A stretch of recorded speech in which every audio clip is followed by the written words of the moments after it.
নবীজি ভরসা শিখাই দিছে যে তুমি সব চেষ্টা প্রচেষ্টা করবা, করার পর যেমন আপনি দরজা লাগাবেন, আয়াতুল কুরসি পড়বেন, পড়ার পর দরজা বন্ধ করবেন, আপনি আপনার গরুকে বাঁধবেন, আপনার ঘোড়াকে, আপনার ওটকে আপনি ভালোভাবে বাঁধবেন, এটার নিরাপত্তা দিবেন, এটার সেফটি দিবেন, সব কিছু করার পর এবার ইনশাল্লাহ কিচ্ছু হবে না, আল্লাহর উপর ভরসা আছে। নবী বলেন এটাকে ভরসা বলা হয়।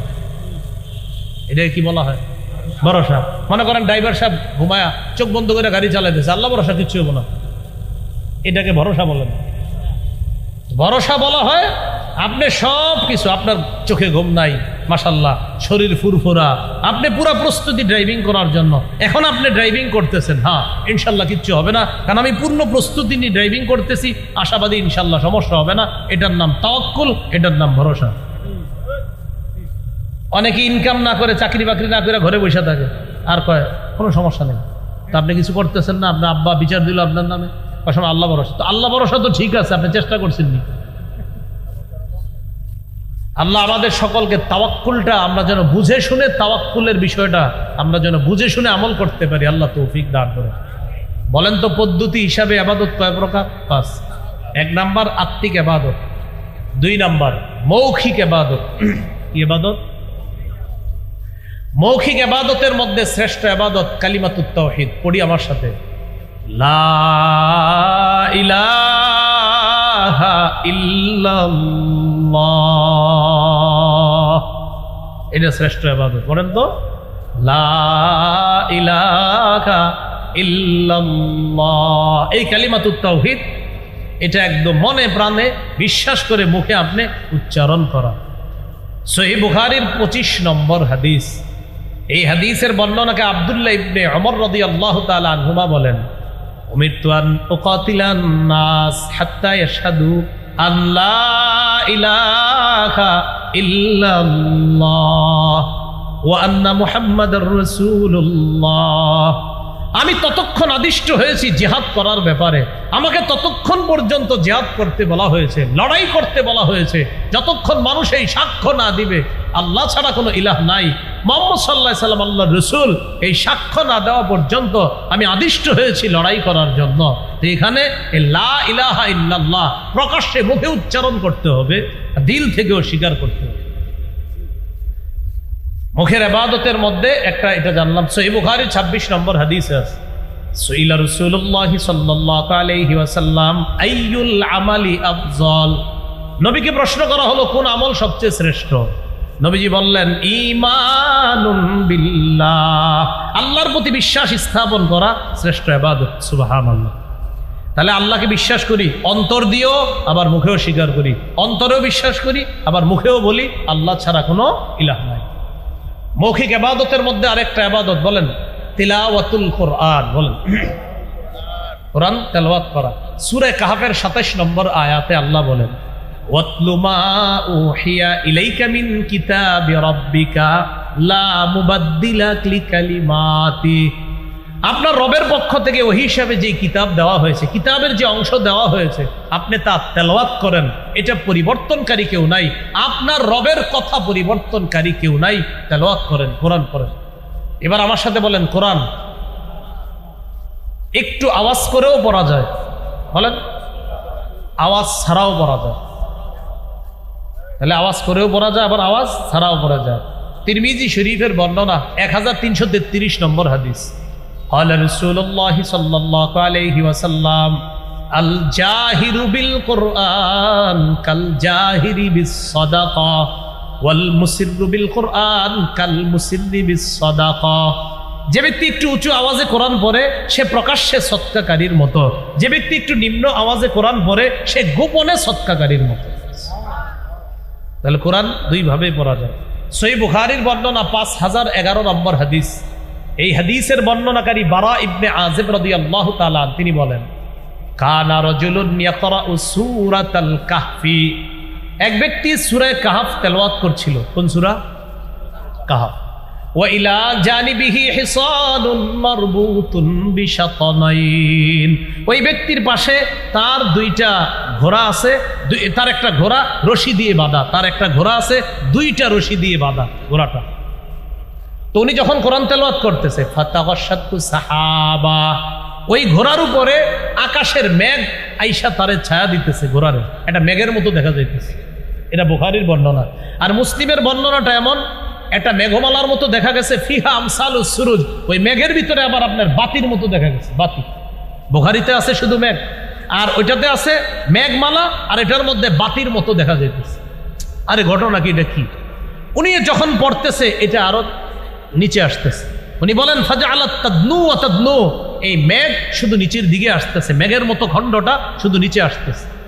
নিচে আসতে আসতে মুসলিমের বুখারীর বর্ণনা শোনাচ্ছি, মুসলিমের বর্ণনা আসছে, আমি পড়া স্টপ করলাম।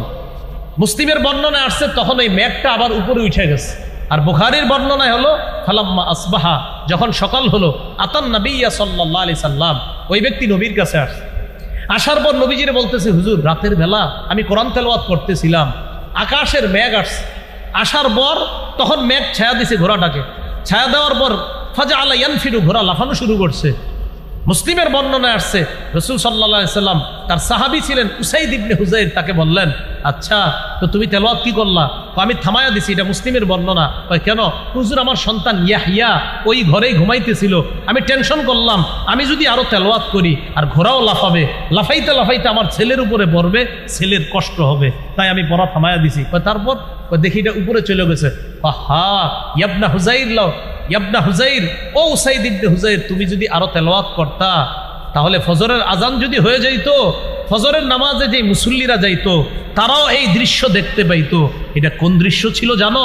এটা তিলকা সাকিনা, এটা ছিল আসমান থেকে প্রশান্তি। এই প্রশান্তির মধ্যে যে বাতিগুলা দেখলা, এরা ছিল আল্লাহর ফেরেশতা, তোমার তেলাওয়াত শোনার জন্য।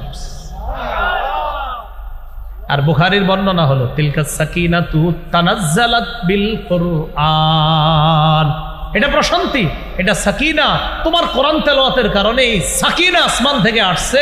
কখনো সাকিনা আসে আমরা দেখি না, রাসূলের সাহাবীকে আল্লাহ দেখায় দিচ্ছে। এই জন্য ইয়াকিন করতে হবে যে তেলাওয়াত করলে সাকিনা আসে, তেলাওয়াত করলে সাকিনা আসে, এটা ইয়াকিন করতে হবে। প্রশান্তি আসে, সাকিনা আসে, রহমত, সাকিনা, রহমত, প্রশান্তি, আল্লাহ প্রদত্ত রহমত, প্রশান্তি, এটা সাকিনা। তো কোরআন তেলাওয়াত করা এটা কি ইবাদত? মৌখিক। বলেন কি ইবাদত? মৌখিক ইবাদত কোরআন তেলাওয়াত করা। আরেকটা হলো বলেন দোয়া করা। দোয়া করাও কি ইবাদত? মৌখিক। আল্লাহ মাফ করে দেন, আল্লাহ রিজিক দেন, আল্লাহ বরকত দেন, হায়াতে বরকত দেন, আল্লাহ আমার জামা দরকার, জামার ব্যবস্থা করে দেন, জুতা দরকার, জুতার ব্যবস্থা করে দেন। নবীজি বলছে জুতার ফিতা ছিঁড়া গেল এটা আল্লাহর কাছে চাইবে। তো সব আপনি এইভাবে চাইতেছেন দোয়া করা। সূরা আরাফের 55 নম্বর আয়াতে আল্লাহ বলেন, উদউ রাব্বাকুম তাদাররুআ ওয়া খুফিয়া, তোমরা তোমাদের রবকে ডাকো, তাদাররুআ বিনীতভাবে, ওয়া খুফিয়া এবং চুপিসারে। আপনারা মাঝে মাঝে একটু চুপিসারে দোয়া করেন। এক তো সবার সাথে করেন, মাঝে মাঝে একটু চুপে চুপেও দোয়া করবেন। জাকারিয়া নবী চুপিসারে দোয়া করতেন আল্লাহর কাছে। এই দোয়ার প্রশংসা করে আল্লাহ কোরআনে আয়াত নাজিল করে এই উম্মতকে ওই দোয়ার কথা জানায় দিচ্ছে। সূরা মারিয়ামের 3 নম্বর আয়াতে আল্লাহ বলেন, ইয নাদা রাব্বাহু নিদাআন খাফিয়া, জাকারিয়া নবী যখন তার রবকে গোপনে ডাকলেন, মুফাসসিরিন কেরাম বলেন আখফাহু লিআন্নাহু আহাব্বু ইলাল্লাহ, জাকারিয়া নবী তার রবকে হালকা আওয়াজে গোপনে ডাকার কারণ হলো গোপনে রবকে ডাকলে রব সবচেয়ে বেশি খুশি হয়। এজন্য মুসলিম শরীফের হাদিসে আসছে, ইরবাউ আলা আনফুসিকুম, নিজেদের প্রতি সদয় হও, ফাইন্নাকুম লাইসা তাদউনা আসাম্মা ওয়ালা গায়িবা, তোমরা এমন রবকে ডাকছো না যে রব বধির, আর যে রব অনুপস্থিত এমন রবকে তো তোমরা ডাকছো না, বরং ইন্নাকুম তাদউনা সামিআন করিবা, এমন রবকে ডাকো যেই রব শোনে, যেই রব অতি নিকটে। কয় কত নিকটে? সাহাবীরা নবীরে বললেন, আকারিবুন রব্বুনা ফানুনাজিহি আম বাঈদুন ফানুনাদিহি, হুজুর আমাদের রব কি কাছে যে তাকে আস্তে ডাকবো, নাকি আমাদের রব দূরে যে তাকে জোরে ডাকবো? তখন আল্লাহ সূরা বাকারার 186 নম্বর আয়াত নাজিল করে জানায়া দিলেন, ওয়াইদা সালাকা ইবাদি আন্নী ফাইন্নী করিব, আমার বান্দারা যখন আমার ব্যাপারে জিজ্ঞাসা করে আমি তাদের কোথায়, আপনি বলবেন ফাইন্নী করিব, আমি নিকটেই, তাদের অতি নিকটে আছি। তাহলে আল্লাহ আমাদের অতি নিকটে। এই জন্য আল্লাহর কাছে মাঝে মাঝে একটু চুপিসারেও দোয়া করবো। বলেন ইনশাআল্লাহ। চুপিসারে একটু দোয়া করবো তো ইনশাআল্লাহ। মাঝে মাঝে একটু চুপে চুপে নিম্ন আওয়াজে হালকা আওয়াজে দোয়া করবেন। আল্লাহ তৌফিক দান করেন। এগুলো মুখের ইবাদত নাম্বার কত? মুখের ইবাদত গেল। আচ্ছা, মুখের আরেকটা ইবাদত বলেন, জিকির করা।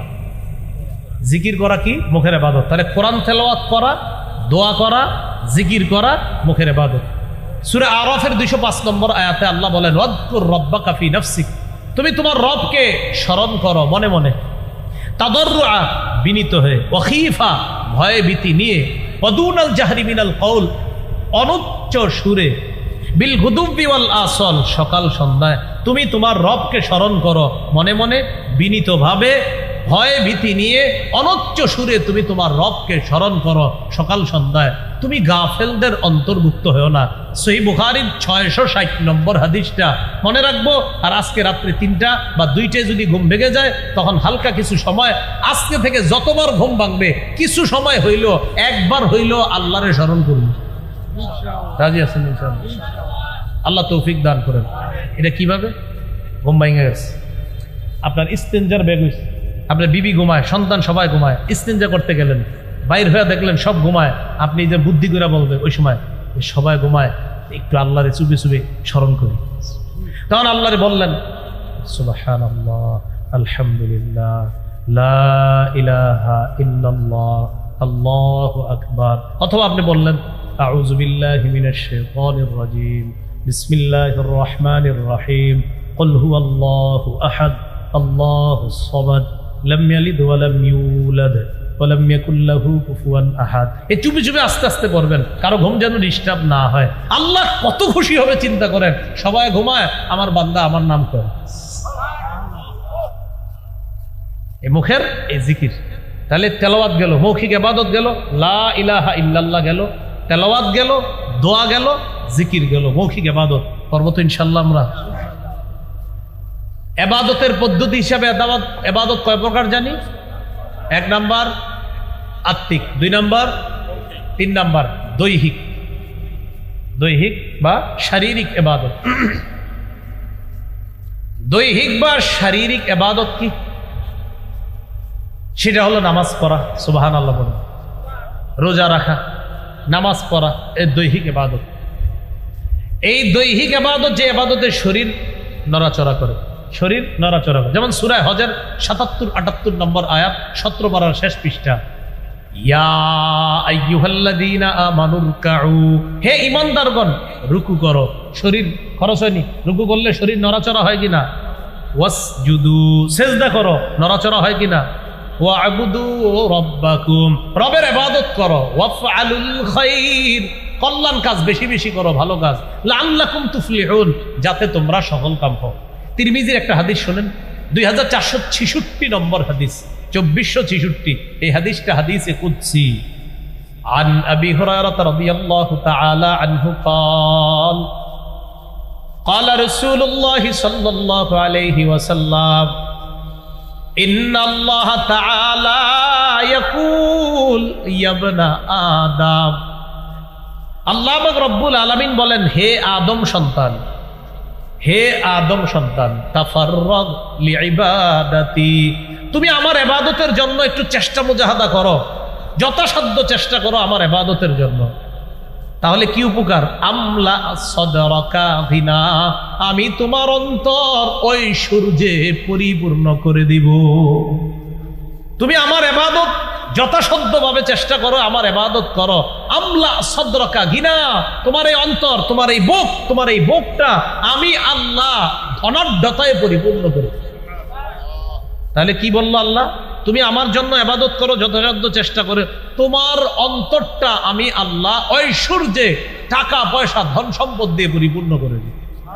আর কি করব? ওয়া আসুদ্দা ফাকারাকা, তোমার দারিদ্রতা আমি আল্লাহ দূর করে দিব। ওয়া ইল্লা তাফআল, তুমি যদি ইবাদত না করো, আমার ইবাদত না করে যদি শুধু খালি টাকার পিছে দৌড়াও, এজন্য তো ইবাদত করো না। আল্লাহ বলেন, মালাতু ইয়াদাইকা শুগলা, তোমার 2 হাত আমি আল্লাহ ব্যস্ত করে দিব। এত ব্যস্ত করব, খালি যেই কেউ হুজুর আয়েশা বলবে নামাজ পড়ছেনি, হুজুর সুযোগই পাই না। আল্লাহ কয়, তোরে আমি ব্যস্ত করছি, আর কি করব? আলাম আসুদ্দা ফাকরাকা, তোর দারিদ্রতা আমি কোনোদিনও দূর করব না। আপনি মনে করেন সব কোটিপতি অনেক বেশি, খুঁজা দেখেন 9 কোটি ঋণ আছে। আমগো কুমিল্লার আনিসুর রহমান আশরাফ হিসাব যদি সুন্দর মতো করতে পারে, ওইগুলো ফরমালিন হাসি। কি হাসি? মানে হাসে যে এত টাকার মালিক, তো আবার বলে ঋণও আছে। এত টাকা ঋণ নিয়ে এই হাসি কেমনে দেয়? সুদের টাকা, যেই ব্যক্তির কাছে সুদে ব্যাংক টাকা পায়। আনিসুর রহমান আশরাফ হিসাবে একটা বয়ান আছে, দেখবেন সেখানে কয় হ্যাঁ হাসে কেমনে, এই টাকা, সুদের টাকার বোঝা মাথায় নিয়ে এই লোক হাসে কেমনে? এইগুলো আসল হাসি না, এগুলো ফরমালিন হাসি। আমি আল্লাহ লাকাদিরুনা আলাল ইত্তিসা আকসার মিন ইত্তিসাইস সামা, তোমরা যে আসমান দেখো, এই আসমান যত প্রশস্ত দেখো, এর চাইতেও আরো প্রশস্ত কিছু নির্মাণ করতে আমি আল্লাহ সক্ষম, আমি আল্লাহ ক্ষমতা রাখি। এটা হলো লামুসিউনের আরেকটা তাফসীর। ইমাম মুজাহিদ রহমতুল্লাহ আলাইহি তাফসীর করেছেন, ইন্না লামুসিউনা এই ইন্না লাকাদিরুনা বিখালকি সামাইন বিমিসলিহা, যে আসমানটা তোমরা তাকায় দেখতেছ, এই জাতীয় আরো আসমান বানাইতে আমি আল্লাহ সক্ষম, আমার কাছে কোনো ব্যাপার না, আমি আল্লাহ এটার ক্ষমতা রাখি। তাহলে আসমান বানিয়েছেন কে? আল্লাহ। সূরা আম্বিয়ার 32 নম্বর আয়াতে আল্লাহ বলেন, ওয়াজআলনাস সামাআ সাকফাম মাহফুজা, আমি আসমানকে করেছি সুরক্ষিত ছাদ। তোমাদের জন্য আসমানকে সুরক্ষিত ছাদ হিসাবে খুঁটি ছাড়াই আমি আল্লাহ দাঁড় করায় রাখছি। এই হলো আমাদের উপরে যে আসমান, এই আসমানের ব্যাপারে আল্লাহর বক্তব্য। এরপরে আল্লাহ বলেন, ওয়াল আরদ ফারাশনাহা ফানি'মাল মাহিদুন, আমি জমিনকে বিছিয়ে দিয়েছি, ছাদ পাইলাম, এখন দরকার বিছানা। আল্লাহ বলেন আমি জমিনকে বিছিয়ে দিয়েছি। ফানি'মাল মাহিদুন, আমি আল্লাহ কতই না উত্তম বিছাই। বিছানোর দিক থেকে এত বড় একটা বিছানা পৃথিবীর কেউ বিছাইতে পারবে না। তো আল্লাহ বলেন আমি আল্লাহ এই বিছানা তোমাদের জন্য যেভাবে বিছিয়ে দিলাম, কতই না উত্তম বিছানা আমি তোমাদেরকে বিছিয়ে দিলাম। এটা তাফসিরে আল্লামা মুহাম্মদ ইবনে কাসির রহমতুল্লাহ আলাইহি লিখেছেন, ওয়াল আরদ ফারাশনাহা জাআলনাহা ফিরাশান লিল মাখলুকাত, আমি জমিনকে বিছানা বানিয়েছি, যত মাখলুক আছে, সৃষ্টি আছে, সবার জন্য জমিনকে বিছানা বানিয়েছি। তাহলে আসমান জমিন, বলেন আসমান জমিন, এটা হলো জোড়া জোড়া। বলেন কি বললাম? জোড়ায় জোড়ায়। আসমান আর জমিন যেমন জোড়ায় জোড়ায় আল্লাহ সৃষ্টি করেছেন, একটার বিপরীতে আর একটা। এর পরের আয়াতে আল্লাহ বলেন, ওয়া মিন কুল্লি শাইইন খালাকনা যাওজাইনি লাআল্লাকুম তাযাক্কারুন, এই মাত্র আমি আল্লাহ তোমাদেরকে আসমানের কথা বললাম, জমিনের কথা বললাম। আসমান জমিন যেমন জোড়ায় সৃষ্টি করেছি, একটা আরেকটার বিপরীতে সৃষ্টি করেছি, এই আসমান জমিনের মতো প্রত্যেকটা জিনিসকে আমি আল্লাহ জোড়ায় জোড়ায় সৃষ্টি করেছি। কেন? লাআল্লাকুম তাযাক্কারুন, যাতে তোমরা উপদেশ গ্রহণ করতে পারো। জোড়ায় জোড়ায় সৃষ্টি করেছে কিভাবে? সামাউন ওয়া আরদুন, আসমান এবং জমিন, এটা জোড়ায় জোড়ায়। মুফাসসিরিনে কেরাম বলেন, জামিউল মাখলুকাত আজওয়াজুন, সমস্ত সৃষ্টি জোড়া জোড়া। অতীতের বিজ্ঞান এটা স্বীকার না করলেও আধুনিক বিজ্ঞান আল্লাহর এই কথাটা স্বীকার করে নিয়েছে। ওয়া লাইলুন ওয়া নাহারুন, দিন এবং রাত, ওয়া শামসুন ওয়া কমারুন, সূর্য এবং চন্দ্র, এগুলা সব জোড়ায় জোড়ায়। সূরা আম্বিয়ার 33 নম্বর আয়াতে আল্লাহ বলেন, ওয়া হুয়াল্লাযী খালাকাল লাইলা ওয়ান নাহারা والشمس والقمر كل في فلك يسبحون, তিনি ওই সত্তা যিনি রাত দিনকে সৃষ্টি করেছেন, ওয়াশ-শামস ওয়াল কমার, সূর্য এবং চন্দ্রকে সৃষ্টি করেছেন। মুফাসসিরিনে কেরাম বলেন, ওয়া বাররুন ওয়া বাহরুন, জল স্থল জোড়ায় জোড়ায়, একটা স্থল ভাগ আর একটা জল ভাগ, একটা আরেকটার বিপরীত। ওয়া দিয়াউন ওয়া যালামুন, আলো অন্ধকার, একটা আরেকটার বিপরীত, জোড়ায় জোড়ায়। ওয়া শাকাউন ওয়া সাআদাতুন, হতভাগা আর দুর্ভাগ্য, আরেকটা হলো সৌভাগ্য, এই দুইটা জোড়ায় জোড়ায়। একটা হতভাগা আর একটা সৌভাগ্য, দুইটা জোড়ায়, একটা বিপরীত আর একটা। তো আল্লাহ বলেন এইভাবে জিন, ইনসান আর হলো যুকুর ওয়া ইনাস, একদল নারী আর একদল পুরুষ, একটা আরেকটার বিপরীতে আমি আল্লাহ সৃষ্টি করেছি। ওয়া মিন কুল্লি শাইইন খালাকনা, আসমান জমিনের যে বৃত্তান্ত আমি আল্লাহ তোমাদেরকে শোনাইলাম, এইভাবে প্রতিটা জিনিসকে আমি আল্লাহ জোড়ায় জোড়ায় সৃষ্টি করি, যাতে তোমরা উপদেশ গ্রহণ করতে পারো। উপদেশ গ্রহণ করে নিলাম, মনে করেন যে আল্লাহ ঠিকই তো আপনি সব জোড়ায় জোড়ায় করছেন, তো তারপর কি করবা? যেহেতু চিন্তা ভাবনা করে দেখলা যে জোড়ায় জোড়ায় সব সৃষ্টি এটা আল্লাহর পক্ষেই সম্ভব, অতএব ফাফিরু ইলাল্লাহ, তোমরা আল্লাহর দিকে ধাবিত হও। ইন্নী লাকুম মিনহু নাযীরুম মুবিন, নবী আপনি বলেন আমি তোমাদের জন্য আল্লাহর পক্ষ থেকে স্পষ্ট সতর্ককারী মাত্র। এখন আপনারা বলেন, আসমানকে ছাদ বানিয়েছেন কে? জমিনকে বিছানা বানিয়েছেন কে? আসমানের বিপরীতে জমিন যেমন, জমিনের বিপরীতে আসমান যেমন, এরকম প্রত্যেকটা বস্তুকে জোড়ায় জোড়ায় সৃষ্টি করেছেন কে? অতএব ইবাদত কার করব?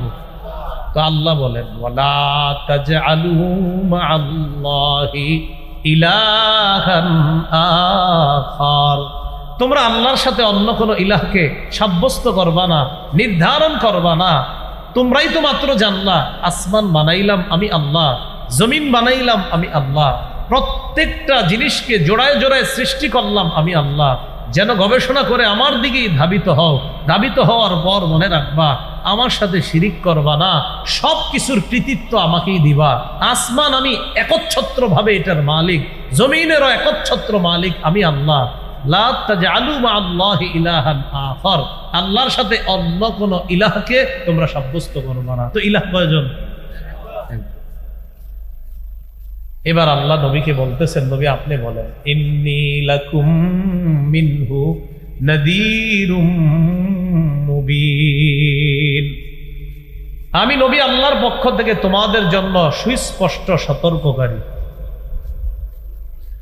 এরপর আল্লাহ বলেন, নবী এই জাতীয় দাওয়াত দেওয়ার পর কাফেরদের কেউ নবীরে কয় জাদুকর, কেউ কয় পাগল। বলি নাউজুবিল্লাহ।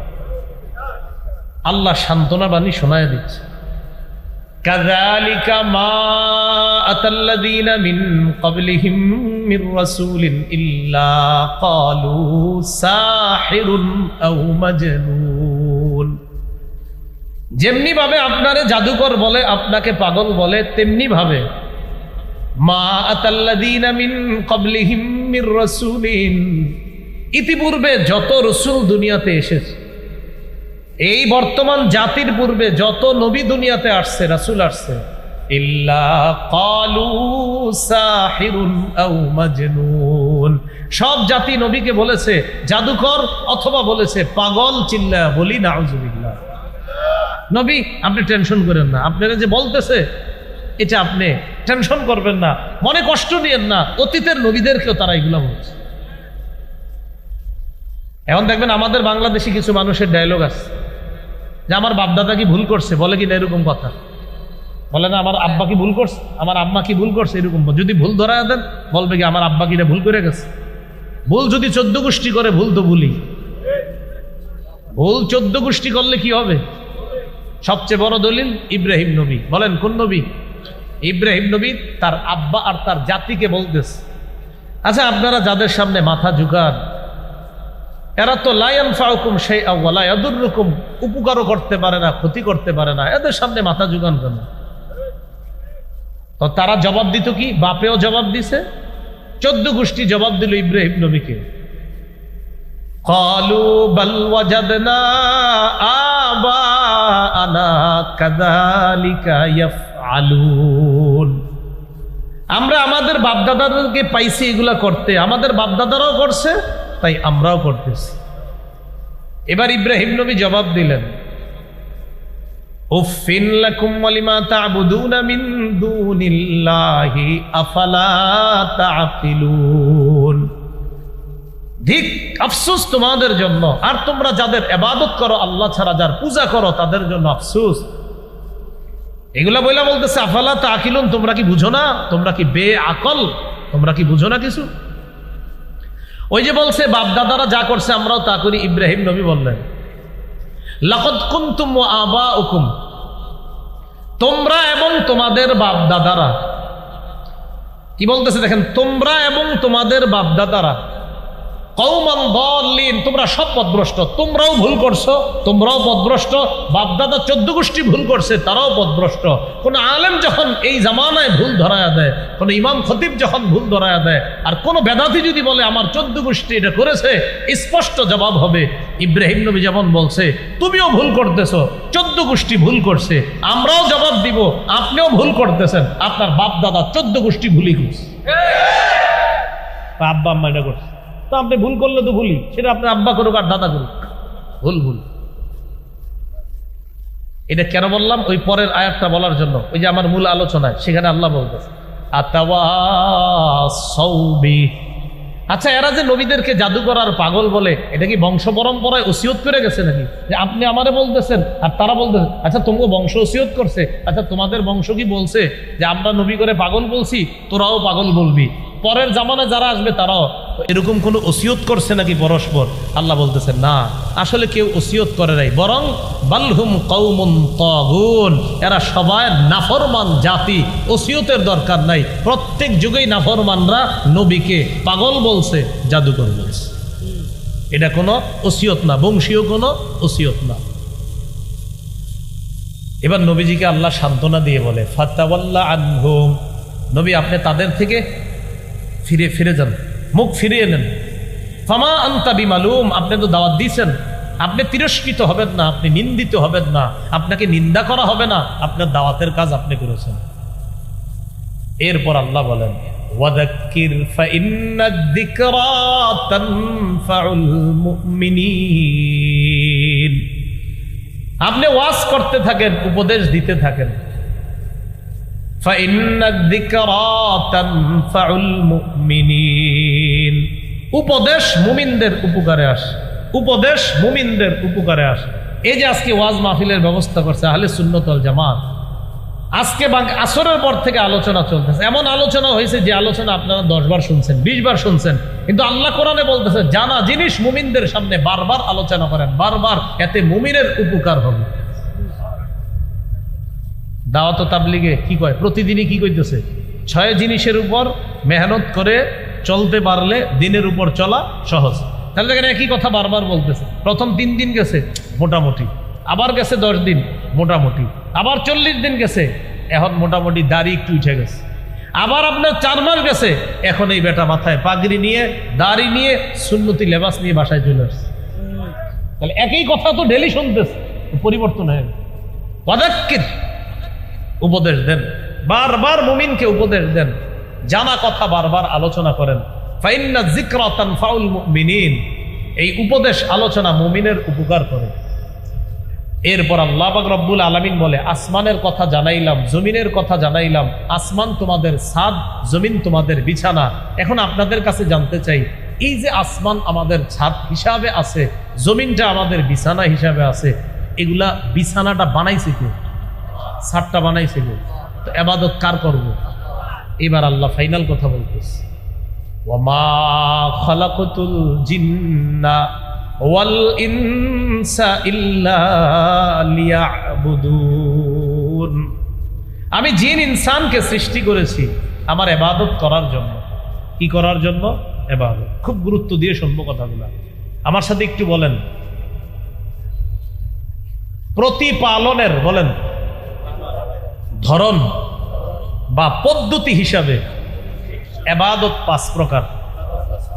অথবা এইভাবে বলেন, আমরা সাধারণত 5 পদ্ধতিতে ইবাদত করি। একটু বলেন। 1, অন্তর দিয়ে ইবাদত। 2, মুখ দিয়ে ইবাদত। 3, শরীর দিয়ে ইবাদত। 4, সম্পদ দিয়ে ইবাদত। 5, শরীর এবং সম্পদ দিয়ে ইবাদত। এবার সুন্দর বাংলায় বলি, বলেন তো কয় মাধ্যমে ইবাদত করি? 1 নাম্বার বলেন আত্মিক ইবাদত। আত্মিক মানে অন্তর দিয়ে, আত্মিক। বলেন 2 নাম্বার মৌখিক ইবাদত। 3, দৈহিক ইবাদত। 4, আর্থিক ইবাদত। 5, দৈহিক এবং আর্থিক ইবাদত। দৈহিকের নাম শারীরিকও দিতে পারেন। তাহলে মাধ্যম হিসাবে ইবাদত কয় প্রকার? আল্লাহ করে বানাইছে কি জন্য? ইবাদতের জন্য। ইবাদত কয় মাধ্যমে করি? 1 নাম্বার অন্তর দিয়ে, আত্মিক ইবাদত। খুব মন দেন। আত্মিক ইবাদত সাধারণত আপনার মৌলিকভাবে 5 প্রকার। বলেন আত্মিক ইবাদত কয় প্রকার? মাধ্যম হিসাবে ইবাদত কয় প্রকার? 1 নাম্বার আত্মিক। এই আত্মিক ইবাদত আবার কয় প্রকার? 5 প্রকার। 1 নম্বর হলো বিশুদ্ধ নিয়ত। বলেন কি? নিয়ত যতবার করি এটা অন্তরের ইবাদত। সহিহ বুখারীর 1 নম্বর হাদিস, রাসূলুল্লাহ সাল্লাল্লাহু আলাইহি সাল্লাম বলেন, ইন্নামাল আমালু বিন্নিয়াত। আমলের প্রতিদান বিশুদ্ধ নিয়তের সাথে। আমলের প্রতিদান দেওয়া হয় বিশুদ্ধ নিয়তের সাথে। এইগুলো 1 নাম্বার আত্মিক ইবাদত, বিশুদ্ধ নিয়ত। 2 নাম্বার বলেন ফিকির করা। কি করা? ফিকির করা, এটাও আত্মিক ইবাদত। ফিকির করা এটা কি ইবাদত? আত্মিক ইবাদত। সূরা আলী ইমরানের 191 নম্বর আয়াতে আল্লাহ বলেন, الذين يذكرون الله قياما وقعودا وعلى جنوبهم ويتفكرون في خلق السماوات والأرض ربنا ما خلقت هذا باطلا سبحانك فقنا عذاب النار। আল্লাহ বলেন জ্ঞানী হলো তারা, আল্লাযীনা ইয়াযকুরুনাল্লাহা কিয়ামা, যারা আল্লাহকে স্মরণ করে দাঁড়িয়ে, ওয়া কুউদা বসে, ওয়া আলা জুনুবিহিম শুয়ে শুয়ে, ওয়া ইয়াতাফাক্কারুনা ফি খালকিস সামাওয়াতি ওয়াল আরদ, যারা আসমান জমিনের সৃষ্টি নিয়ে চিন্তা করে এটা বলে, রব্বানা মা খালাকতা হাযা বাতিলা, আল্লাহ আসমান জমিন আপনি অনর্থক সৃষ্টি করেন নাই, সুবহানাকা, পুত পবিত্রতা বর্ণনা করছি আপনার, ওয়াকির সুবহানাকা ফাকিনা আযাবান নার, আল্লাহ আমাদেরকে জাহান্নামের আগুন থেকে আপনি রক্ষা করেন। তাহলে 1 নাম্বার গেল নিয়ত, 2 নাম্বার ফিকির, অন্তরে ভালো জিনিসের ফিকির করা। 3 নাম্বার বলেন আসমান জমিনের রাজত্ব আল্লাহর। বলেন এই বিশ্বাস অন্তরে ঢুকানো, এটা আত্মিক ইবাদত, অন্তরে ঢুকানো। 24 পারা শুরু পৃষ্ঠা সূরা জুমারের 33-34 নম্বর আয়াতে আল্লাহ বলেন, ওয়াল্লাযী জাআ বিস-সিদকি ওয়া সাদ্দাকা বিহি উলাইকা হুমুল মুত্তাকুন। ওয়াল্লাযী জাআ বিস-সিদকি, যে সত্য নিয়ে এসেছে, ওয়া সাদ্দাকা বিহি, সত্যকে যে মনে প্রাণে বিশ্বাস করেছে, সত্য বলে মেনে নিয়েছে। আল্লাহ বলেন আমি ঘোষণা করলাম তারাই প্রকৃত মুত্তাকি, তারাই আল্লাহকে ভয় করে। তাহলে অন্তর দিয়ে বিশ্বাস করা সত্যকে, সত্য দ্বারা উদ্দেশ্য ঈমান, আর ঈমানকে অন্তরে লালন করা, কোরআন উদ্দেশ্য সত্য দ্বারা। এই কোরআনকে আপনি শুধু মুখে স্বীকার করলে হবে না, অন্তর দিয়ে এটা বিশ্বাস করা। আসমান জমিনের রাজত্ব শুধু মুখে বললে হবে না, অন্তরে ইয়াকিন ঢুকানো এই সত্য, এটা হলো আত্মিক ইবাদত। এইগুলো আত্মিক ইবাদতের 3য় প্রকার। আত্মিক ইবাদত 4th, বলেন ইখলাস। কি বলেন তো? ইখলাস। সূরা আনআমের 52 নম্বর আয়াতে আল্লাহ বলেন, ওয়ালা তাতরুদিল্লাযীনা ইয়াদউনা রাব্বাহুম বিল গাদাতি ওয়াল আশিয়্যি ইউরিদুনা ওয়াজহা। নবী, আপনি তাদেরকে তাড়িয়ে দিবেন না যারা তাদের রবকে ডাকে বিল গাদাতি ওয়াল আশিয়্যি, সকাল সন্ধ্যায়, ইউরিদুনা ওয়াজহা, রবের সন্তুষ্টি কামনা করে যারা রবকে ডাকে তাদেরকে আপনি তাড়িয়ে দিবেন না। সূরা আনআমের ৭৯ নম্বর আয়াতে আল্লাহ বলেন ইব্রাহিম নবীর কথা, ইন্নী ওয়াজ্জাহতু ওয়াজহিয়া লিল্লাযী ফাতারাস সামাওয়াতি ওয়াল আরদা হানিফা ওয়া মা আনা মিনাল মুশরিকিন। ইন্নী ওয়াজ্জাহতু, আমি ফিরালাম আমার চেহারাকে, ওই সত্তার দিকে একনিষ্ঠভাবে ফিরিয়ে নিলাম। আমার চেহারাটাকে আমি ওই রবের দিকে করলাম একনিষ্ঠভাবে, যিনি আসমান জমিন সৃষ্টি করেছেন। ওয়ামা আনা মিনাল মুশরিকিন, আমি মুশরিকদের অন্তর্ভুক্ত নই, আমি শিরিককারীদের অন্তর্ভুক্ত নই। এটা হলো ইখলাস। ইবনে মাজার 3056 নম্বর হাদিসের বর্ণনা, قال رسول الله صلى الله عليه وسلم ثلاث لا يضل عليهن قلب مؤمن। তিন ক্ষেত্রে মুমিনের অন্তর প্রতারণা করতে পারে না। ১ নম্বর, ইখলাসুল আমালি লিল্লাহ, ইখলাসের সাথে আল্লাহর জন্য আমল করার ক্ষেত্রে মুমিনের অন্তর প্রতারণা করতে পারে না। ২ নম্বর, ওয়ান নসিহাতু লিবুলাতিল মুসলিমিনা, মুসলমান শাসকদেরকে নসিহত করার ক্ষেত্রে মুমিনের অন্তর প্রতারণা করতে পারে না। ৩ নম্বর, ওয়ালুজুমু জামাআতিহিম, হক জামাতের সাথে লেগে থাকার ক্ষেত্রে মুসলমানের অন্তর প্রতারণা করতে পারে না। বর্তমান জামানায় হক দল কোনটা? হক্কানি ওলামায়ে কেরাম যেটাকে হক দল বলবে সেটাই হক দল। হক্কানি আলেম বুজুর্গ আলেমরা যেই দলটাকে হক দল বলবে সেটাই হক দল। এই দলের সাথে লেগে থাকতে মুসলমানের অন্তর প্রতারণা করতে পারে না। এর মধ্যে একটা হলো আমল ইখলাসের সাথে করা, এই ক্ষেত্রে মুমিনের অন্তর প্রতারণা করতে পারে না। সহিহ বুখারীর ৭৫০১ নম্বর হাদিস, এই হাদিসের মধ্যে আসছে রাসূলুল্লাহ সাল্লাল্লাহু আলাইহি সাল্লাম বলেন, এটা হাদিসে কুদসি। দেখেন ইখলাসওয়ালা নিয়ত করলে কি লাভ। আল্লাহ পাক রব্বুল আলামিন বলেন, ইদা আরাদা আবদি আইয়া আমালা সাইয়্যাতান, আমার বান্দা যখন কোনো গুনাহের ইচ্ছা করে তখন ফেরেশতাদেরকে আল্লাহ বলেন, ফালা তাকতুবুহা আলাইহি হাত্তা ইয়ামালাহা, আমার বান্দা যখন কোনো পাপের ইচ্ছা করে ফেরেশতারা এই পাপ না করা পর্যন্ত পাপ তোমরা লিখবা না। ফাইন আমিলাহা ফাকতুবুহা লাহু বিমিসলিহা, আমার বান্দা যদি পাপ করেই ফেলে তখন তার আমলনামায় একটা গুনাহ লিখবা। ওয়াইন তারাকাহা মিন আজলি, আমাকে খুশি করার জন্য যদি বান্দা পাপটা ছেড়ে দেয়, ফাকতুবুহা লাহু হাসানা, তার আমলনামায় একটা নেকি লিপিবদ্ধ করে দিবে।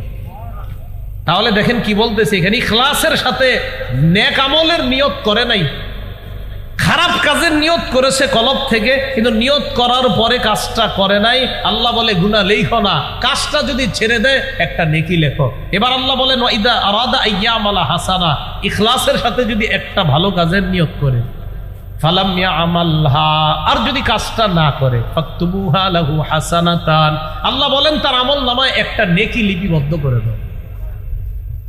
এরপর আল্লাহ বলেন ফাইন আমিলাহা, আমার বান্দা যদি নেক আমলটা করে, ফাকতুবুহা বিআশরি আমসালিহা ইলা ৭০০ দিফিন, আমার বান্দার আমলনামায় ১০ থেকে ৭০০ গুণ পর্যন্ত সব লিপিবদ্ধ করে দিবে।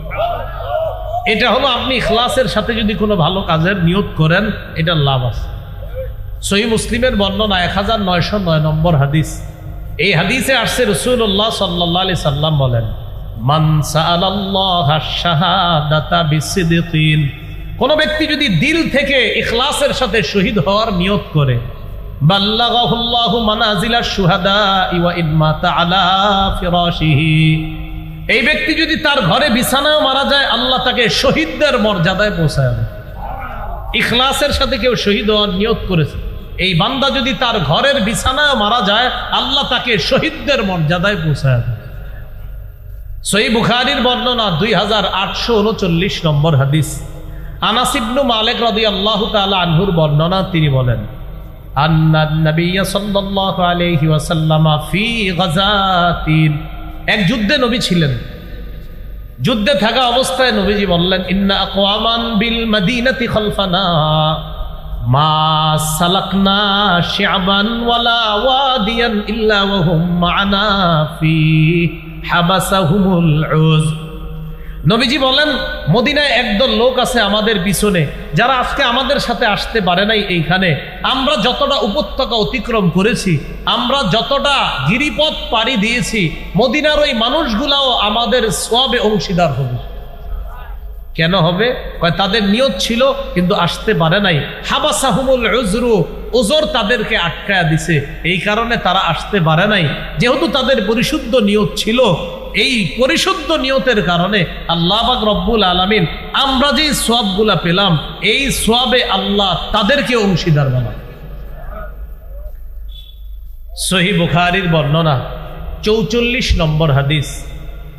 সামান্য পরিমাণ ঈমান যদি অন্তরে থাকে, সামান্য পরিমাণ ঈমান অন্তরে আপনার আছে, রাসূলুল্লাহ সাল্লাল্লাহু আলাইহি সাল্লাম বলেন ইয়াখরুজু মিনান নার মান ক্বালা লা ইলাহা ইল্লাল্লাহ ওয়া ফি কলবিহি ওয়াজনু শাইরাতিন মিন খাইর।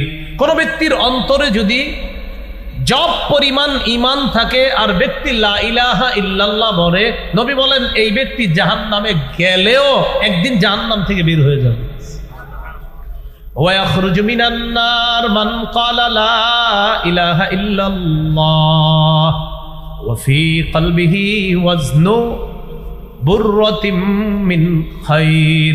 কোন ব্যক্তির অন্তরে যদি গম পরিমাণ ঈমান থাকে, গম গম ধানের বিপরীতে গম গম, এই গম পরিমাণ ঈমান যদি থাকে, এই ব্যক্তিও যদি জাহান্নামে যায়, ওই সামান্য ঈমানের কারণে একদিন সে জাহান্নাম থেকে বের হয়ে যায়। ওয়া ইয়াখরুজু মিনান নার মান ক্বালা লা ইলাহা ইল্লাল্লাহ ওয়া ফি কলবিহি ওয়াজনু যাররাতিন মিন খাইর। কারো অন্তরে যদি অনুপরিমাণ ঈমান থাকে, এই ব্যক্তিও যদি জাহান্নামে যায়, একদিন এই ব্যক্তিও জাহান্নাম থেকে বের হয়ে যায়। তাহলে অন্তরে ইখলাস তৈরি করা, আত্মিক ইবাদত খুব বেশি বেশি করা, আল্লাহ তৌফিক দান করেন। তাহলে আত্মিক ইবাদতের মধ্যে একটা হলো ইখলাস। বলেন কি? ইখলাস। ইখলাসের সাথে সব কাজ যেন করতে পারি, আল্লাহ তৌফিক দান করেন। এবার শুনুন, ইখলাসের 4 উপকার। যে কোনো ইবাদত ইখলাসের সাথে করবেন, উপকার কয়টা? 4টা। আগে বলেন বলেন আমল কবুল হয়, 2 সওয়াব পাওয়া যায়, 3 ইখলাসের সাথে ছোট কাজ আল্লাহ বড় বানায় দেয়, 4 ইখলাসের সাথে কোনো কাজ করলে আল্লাহ পাপ মিটায়া দেয়। এই 4টা উপকার ইখলাসের। 1 নাম্বার আমল কবুল হয়। নাসাই শরীফের বর্ণনা 3140 নম্বর হাদিস। قال رسول الله صلى الله عليه وسلم إن الله لا يقبل من العمل إلا ما كان له خالصا وابتغي به وجهه। রাসূলুল্লাহ সাল্লাল্লাহু আলাইহি সাল্লাম বলেন, আল্লাহ ততক্ষণ বান্দার আমল কবুল করবেন না যতক্ষণ আমলটা আল্লাহর জন্য ইখলাসের সাথে না হবে, আর আল্লাহকে খুশি করার জন্য যদি না হয়, এই আমল আল্লাহ ততক্ষণ কবুল করেন না। 2 নাম্বার, ইখলাসের সাথে আমল করলে সওয়াব পাওয়া যায়। সহিহ বুখারীর বর্ণনা 56 নম্বর হাদিস। সাদ ইবনে আবি ওয়াক্কাস রাদিয়াল্লাহু তাআলা আনহুর বর্ণনা, নবীজি তাকে বলেন ইন্নাকা লান তুনফিকা নাফাকাতান তাবতাগি বিহা ওয়াজহাল্লাহ ইল্লা উজিরতা আলাইহা। নবী বলেন তুমি যেই কোনো দান করবা আল্লাহকে খুশি করার জন্য, যতবার দান করবা ততবার তোমাকে প্রতিদান দেওয়া হবে। হাত্তা মা তাজআলু ফি ফামি ইমরাআতিক, তুমি যদি তোমার বিবির মুখে 1 লোকমা খাবার তুলে দাও ইখলাসের সাথে, এটার কারণেও তোমাকে সওয়াব দেওয়া হবে। তাহলে 2 নাম্বার, ইখলাসের সাথে কোনো কাজ করলে সওয়াব পাওয়া যায়। 3 নাম্বার, ইখলাসের সাথে ছোট কাজ করলে আল্লাহ বড় বানায় দেয়। একটা কিতাব আছে নাম জামিউল উলুম ওয়াল হিকাম, ইবনে রজব হাম্বলি রহমতুল্লাহ আলাইহির লেখা। 1 নম্বর খণ্ড 13 নম্বর পৃষ্ঠা আব্দুল্লাহ ইবনে মুবারক রহমতুল্লাহি আলাইহি বলেন, রুব্বা আমালিন সগীরিন তুআজ্জিমুহু নিয়্যা ওয়া রুব্বা আমালিন কাবীরিন তুসাগগিরুহু নিয়্যা। অনেক ছোট ছোট কাজ, ছোট ছোট আমল বিশুদ্ধ নিয়তের কারণে, ইখলাসওয়ালা নিয়তের কারণে ওই ছোট ছোট কাজটাও বড় হয়ে যায়। ছোট ছোট কাজটাকে বিশুদ্ধ নিয়ত বড় বানায় দেয়। আবার বড় বড় কাজ বিশুদ্ধ নিয়ত না থাকার কারণে এই বড় কাজটা ছোট হয়ে যায়। বড় কাজটা কি হয়ে যায়? ছোট হয়ে যায়, নিয়ত না থাকার কারণে। তাহলে আমাদের উদ্দেশ্য হলো নিয়ত যদি শুদ্ধ থাকার ইখলাস থাকে অন্তরে, ছোট কাজটাও আল্লাহ বড় বানায়। 4 নাম্বার পাপ মোচন হয়। সহিহ বুখারীর বর্ণনা 3467 নম্বর হাদিস। এই হাদিসের মধ্যে আসছে, এটা আপনারা শুনছেন অনেকবার, ছোটবেলা থেকেই শুনছেন। এক মহিলা কুকুরে পানি পান করায় জান্নাত পাইছে, শুনছেন না? এটাই হাদিসে আছে। বাইনামা কালবুন ইউতিফু বিরাকিয়া, একবার এক কুকুর একটা কূপের পাশে চারদিকে ঘুরতেছে। ওই কুকুরের অবস্থা এমন হলো, কাদা ইয়াকতুলহুল আতশু, পিপাসার কারণে তার মরা অবস্থা কুকুরের। ফারাআতহু বাগিয়ুম মিন বাগায়া বানি ইসরাঈল, বনি ইসরাইলের এক ব্যভিচারিণী নারী কুকুরটাকে দেখছে। দেখার পর ফানাজাআত মুকাআহা, নিজের পায়ের মৌজা খুলছে, খোলার পর ওই মৌজা ভিজায়া ফাসাকাতহু, কুকুরকে পানি পান করাইছে। ফাগুফিরা লাহা বিহি, এই আমলটা ইখলাসের সাথে হওয়ার কারণে আল্লাহ তাকে মাফ করে দিয়েছে। এলো ইখলাসের চতুর্থ উপকার, পাপ মোচন হয়। তাহলে অন্তরের ইবাদত গেল, এটা গেল 4 নাম্বার আত্মিক ইবাদত। 5 আল্লাহর উপর ভরসা করা, এটাও আত্মিক ইবাদত। আল্লাহ পাক রব্বুল আলামিন বলেন, ওয়া মাইয়াতাওয়াক্কাল আলাল্লাহি ফাহুয়া হাসবুহ, যে ব্যক্তি আল্লাহর উপর ভরসা করে আল্লাহ তার জন্য যথেষ্ট হয়ে যায়। আল্লাহ পাক রব্বুল আলামিন বলেন, ওয়া আলাল্লাহি ফালইয়াতাওয়াক্কালিল মুমিনুন, মুমিনরা যেন আল্লাহর উপর ভরসা করে। অন্য আয়াতে আল্লাহ বলেন, ওয়া আলাল্লাহি ফালইয়াতাওয়াক্কালিল মুতাওয়াক্কিলুন, ভরসাকারীরা যেন শুধু আল্লাহর উপরেই ভরসা করে। ভরসা কাকে বলে? একটা গরু এই মাঠের মধ্যে ছেড়ে দিবেন, ছেড়ে দিয়ে বলবেন আমি ভরসা করে বাড়ি থেকে বসে থাকি, এটা আল্লাহ আমার ঘরে পৌঁছায় দিবে, এটাকে ভরসা বলা হয় না। নবীজি ভরসা শিখাই দিছে যে তুমি সব চেষ্টা প্রচেষ্টা করবা, করার পর যেমন আপনি দরজা লাগাবেন, আয়াতুল কুরসি পড়বেন, পড়ার পর দরজা বন্ধ করবেন। আপনি আপনার গরুকে বাঁধবেন, আপনার ঘোড়াকে, আপনার ওটকে আপনি ভালোভাবে বাঁধবেন, এটার নিরাপত্তা দিবেন, এটার সেফটি দিবেন। সব কিছু করার পর এবার ইনশাল্লাহ কিচ্ছু হবে না, আল্লাহর উপর ভরসা আছে। নবী বলেন এটাকে ভরসা বলা হয়। এটাকে কি বলা হয়? ভরসা। মনে করেন ড্রাইভার সাহেব ঘুমায়া চোখ বন্ধ করে গাড়ি চালাইতেছে, আল্লাহ ভরসা কিচ্ছু হবে না, এটাকে ভরসা বলেন। ভরসা বলা হয় আপনি সব কিছু, আপনার চোখে ঘুম নাই, মাশাআল্লাহ শরীর ফুরফুরা, আপনি পুরো প্রস্তুতি ড্রাইভিং করার জন্য। এখন আপনি ড্রাইভিং করতেছেন, হ্যাঁ ইনশাল্লাহ কিচ্ছু হবে না, কারণ আমি পূর্ণ প্রস্তুতি নিয়ে ড্রাইভিং করতেছি, আশাবাদী ইনশাল্লাহ সমস্যা হবে না। এটার নাম তাওয়াক্কুল, এটার নাম ভরসা। অনেকে ইনকাম না করে, চাকরি বাকরি না করে ঘরে বসে থাকে, আর কয় কোনো সমস্যা নেই, তা আপনি কিছু করতেছেন না, আপনার আব্বা বিচার দিল আপনার নামে, আসলে আল্লাহ ভরসা। তো আল্লাহ ভরসা তো ঠিক আছে, আপনি চেষ্টা করছেন নি। আল্লাহ আমাদের সকলকে তাওয়াক্কুলটা আমরা যেন বুঝে শুনে, তাওয়াক্কুলের বিষয়টা আমরা যেন বুঝে শুনে আমল করতে পারি, আল্লাহ তৌফিক দান করে। বলেন তো পদ্ধতি হিসাবে ইবাদত কয় প্রকার? 5। 1 নাম্বার আত্মিক ইবাদত, 2 নাম্বার মৌখিক ইবাদত। কি ইবাদত? মৌখিক ইবাদতের মধ্যে শ্রেষ্ঠ ইবাদত কালিমাতুত তাওহীদ। পড়ি আমার সাথে, লা ইলাহা ইল্লাল্লাহ, এটা শ্রেষ্ঠ ইবাদত। বলেন তো, লা ইলাহা ইল্লাল্লাহ, এই কালিমাতুত তাওহীদ, এটা একদম মনে প্রাণে বিশ্বাস করে মুখে আপনি উচ্চারণ করা। সহিহ বুখারীর 25 নম্বর হাদিস। এই হাদিসের বর্ণনাকে আব্দুল্লাহ ইবনে ওমর রাদিয়াল্লাহু তাআলা আনহুমা বলেন, উমিরতু আন উকাতিলান নাস হাত্তা ইয়াশহাদু আল্লা ইলাহা ইল্লাল্লাহ ওয়া আন্না মুহাম্মাদার রাসূলুল্লাহ। আমি ততক্ষণ আদিষ্ট হয়েছি জিহাদ করার ব্যাপারে, আমাকে ততক্ষণ পর্যন্ত জিহাদ করতে বলা হয়েছে, লড়াই করতে বলা হয়েছে, যতক্ষণ মানুষ এই সাক্ষ্য না দিবে আল্লাহ ছাড়া কোনো ইলাহ নাই, মুহাম্মদ সাল্লাল্লাহু আলাইহি সাল্লাম আল্লাহর রাসূল, এই সাক্ষ্য না দেওয়া পর্যন্ত আমি আদিষ্ট হয়েছি লড়াই করার জন্য। তো এখানে লা ইলাহা ইল্লাল্লাহ প্রকাশ্যে মুখে উচ্চারণ করতে হবে, দিল থেকেও স্বীকার করতে হবে। মুখের ইবাদতের মধ্যে একটা এটা জানলাম, সহিহ বুখারী 26 নম্বর হাদিসে আছে, সুইলা রাসূলুল্লাহ সাল্লাল্লাহু আলাইহি ওয়াসাল্লাম আইয়ুল আমালি আফজাল, নবীকে প্রশ্ন করা হলো কোন আমল সবচেয়ে শ্রেষ্ঠ? নবীজি বললেন ঈমানুন বিল্লাহ, আল্লাহর প্রতি বিশ্বাস স্থাপন করা শ্রেষ্ঠ ইবাদত। সুবহানাল্লাহ। তাহলে আল্লাহকে বিশ্বাস করি অন্তর দিয়েও, আবার মুখেও স্বীকার করি, অন্তরেও বিশ্বাস করি আবার মুখেও বলি আল্লাহ ছাড়া কোনো ইলাহ নাই।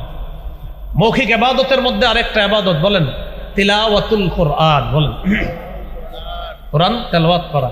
সূরা কাহফের 27 নম্বর আয়াতে আল্লাহ বলেন ওয়াতলু মা উহিয়া ইলাইকা মিন কিতাবি রাব্বিকা লা মুবাদদিলা লিকালিমাতি, আপনার রবের পক্ষ থেকে ওহী হিসাবে যে কিতাব দেওয়া হয়েছে, কিতাবের যে অংশ দেওয়া হয়েছে আপনি তা তেলাওয়াত করেন, এটা পরিবর্তনকারী কেউ নাই, আপনার রবের কথা পরিবর্তনকারী কেউ নাই, তেলাওয়াত করেন, কোরআন পড়েন। এবার আমার সাথে বলেন কোরআন একটু আওয়াজ করেও পড়া যায়, বলেন আওয়াজ ছাড়াও পড়া যায়। তাহলে আওয়াজ করেও পড়া যায় আবার আওয়াজ ছাড়াও পড়া যায়।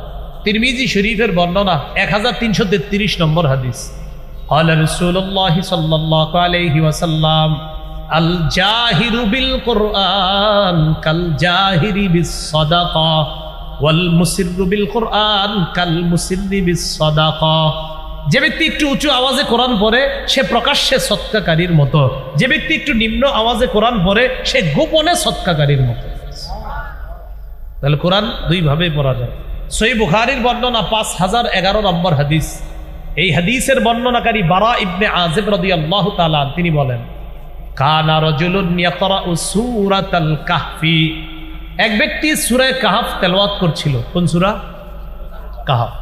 ওয়া ইলা জানিবিহি হিসানুন মারবুতুন বিশাতানাইন, ওই ব্যক্তির পাশে তার দুইটা ঘোড়া আছে, তার একটা ঘোড়া রশি দিয়ে বাঁধা, তার একটা ঘোড়া আছে দুইটা রশি দিয়ে বাঁধা ঘোড়াটা। তো উনি যখন কোরআন তেলাওয়াত করতেছে ফাতাগাশাতু সাহাবা, ওই ঘোড়ার উপরে আকাশের মেঘ আইসা তারে ছায়া দিতেছে, ঘোড়ারে একটা মেঘের মতো দেখা যাইতেছে। এটা বুখারীর বর্ণনা।